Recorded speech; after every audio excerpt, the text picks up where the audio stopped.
Crystal Lewis. I think I was about in second or third grade. And I remember going into my mom's room. She had this big walk-in closet, and I remember going into her closet where she was and asking her to pray with me. Who is he? I've met people all over the country that have gone to counseling for being a pastor's kid, or had some sort of negative experience in regards to that, but I loved it all the way through. Jesus.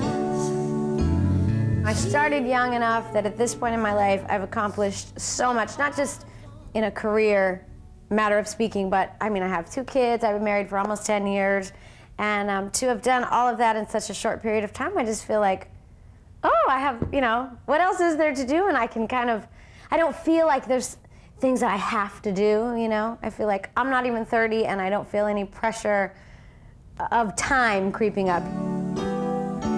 When I think of the story of the prodigal son, I think of me and I think, man, yeah, when I totally blew it, when I came back and when I was apologizing to my dad and when my dad and I weren't, seeing things eye to eye, we struggled through it and it was difficult and it hurt, but he always loved me back. I want to relay that to my kids, that discipline, you need to be disciplined. You need to know the way. But when you veer off the path, know that we'll love you back on track, I think that's what my parents did, and that was a great example to me of what God continues to do, for me. Jesus, Son of God and Son of Man. I've been a Christian for a long, long time, and I'm in a Christian line of work, and yet I'm learning more and more daily that there are so many things that I need to work on. Little things. I can't tell you how many times I have walked by a stack of magazines and a Bible, and walked by and picked up the top magazine, instead of sitting down to really read my Bible. And so things like that I consider sin. One God, one faith, one joy, one voice. Brian asked me to marry him just before I turned 19. And I said, oh, yes, of course, and went to my parents and they just said, absolutely not. I don't think so. So I had to go back to Brian and give him back the ring and say, my mom said no. It was so humiliating. Her parents and I now get along great. But at the time, it was very difficult with a lot of the requirements, like they wouldn't let us really, if I took her on a date or something, have her at 9 o'clock, and just stuff that was just so unreasonable. But, I look back on it now and I can understand what they were thinking and feeling. But, we sat down with my parents and said, what is it going to take to make this work? Because this is not, a high school boyfriend who's walking me to class every day. This is something much more serious. And they said, well, we would like to go to counseling with you, would like for you to go to counseling, and then just my mom and dad and I saw a family counselor and just talked things out, with a mediator there. And about 5 or 6 months later, after I had turned 19, Brian asked me to marry him again, and I said yes, and we went to my parents, and they said, okay. Hallelujah. He and I both realized that God had called the two of us together to this job, to this ministry, to this life. That it wasn't, now Crystal, I want you to go on and do this, singing career thing, and Brian's going to do his thing. It was so obvious to both of us that we were to do it together. Anybody that works with their spouse, in any sort of creative way, it's a tough thing because, if she's singing a part and I might say, you're a little flat there, having your husband tell you those sort of things, isn't the easy thing to take. I'm leaving town the next day or 2 days later. Something's got to be done by that day, and the stress level just builds so high that it just creates conflict. And it's at that point where you're fighting over something that you should not be fighting over, and it's pointless and it's ridiculous, and yet your emotions are totally out of whack. We'll come home sometimes and she'll look at the schedule and say, how do you expect me to do this? And we obviously try to get her in the loop and say, what things do you want to do? But that's always hard, you know. And Brian is much better at humility than me. He's much better at apologizing first, you know, and coming and saying, all right, let's talk about it, you know, rather than I don't hold grudges at all, but I like to sit on things a little longer than just a few minutes, you know. I'd like to just sit and think about it, and, you know, rather than go immediately into the healing process.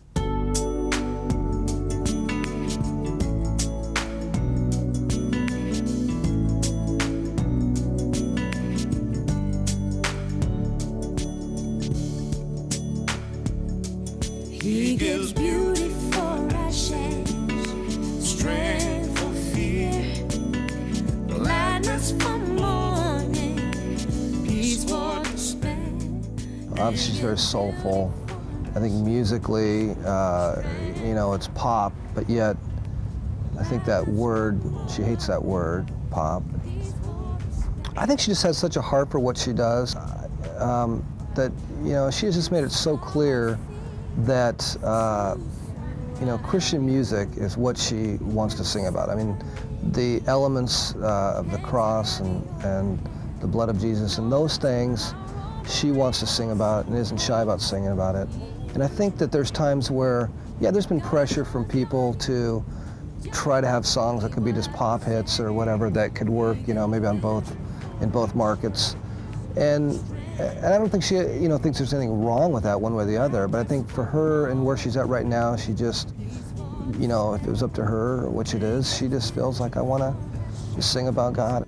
Strength for fear, gladness for mourning, peace for despair. I remember one time she was doing a concert and she lost her voice, and it was in New Mexico. And it was just really, really special. It was probably one of the best times I've seen her. Her voice sounded horrible. It was just gone. And I remember her just starting to share about the Lord and started to read the Bible and then just start to cry. And just, it was like a point in the concert where she realized that God is everything and what she does, that she's vulnerable, that in an instant it can all be taken away, really. And so it really was cool to see how grateful she was at that moment for what God's given her.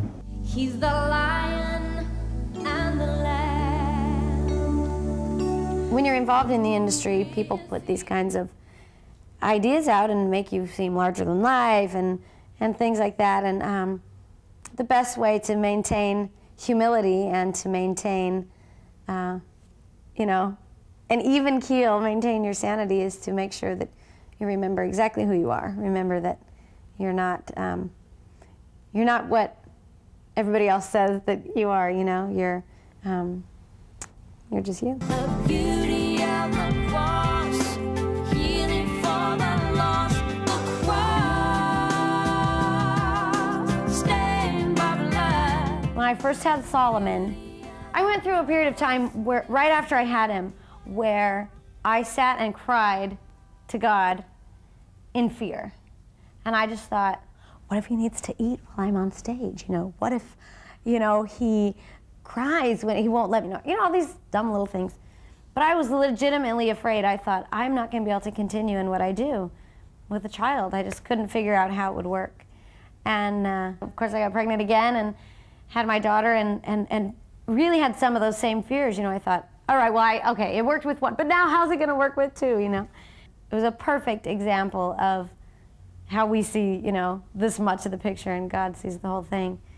Because he just gave me this peace eventually, this peace of mind, and just do it. You know, I wouldn't have given you a son and let you stay around doing what you're doing if I didn't plan on working it out. She obviously loves music, but I think, you know, she'd prefer to be a mom over anything else that she does. I'm really enjoying teaching my kids things, you know?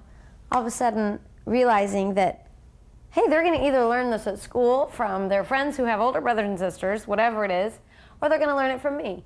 And I love being honest with my kids, and I love, even at 4 and 2, really explaining stuff to them. Being great parents to our kids, being a great dad, being a great husband to my wife, those things really are at the top.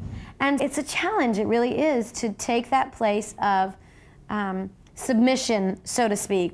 But biblically, in a home situation, in a life, husband, wife, family situation, I'm the wife and I'm not the number one boss, you know? And that's a challenge for women, period. But I think that that's it's really part of Christianity. It's part of faith. It's part of believing that God created this institution of marriage a certain way because he wanted it that way, because he knows it works that way. And we have to rely on knowing that he's right. I would really love for my kids to say she was a fun mom. She was a great mom. She taught us this. I love for them to have a few specifics that they actually remember that I taught them. I would love for people to say, man, she never compromised. She did Christian music and she did it the way she wanted to do it, and she spoke about God, and she really gave out the gospel. And I think that would make me happy. Hey, people get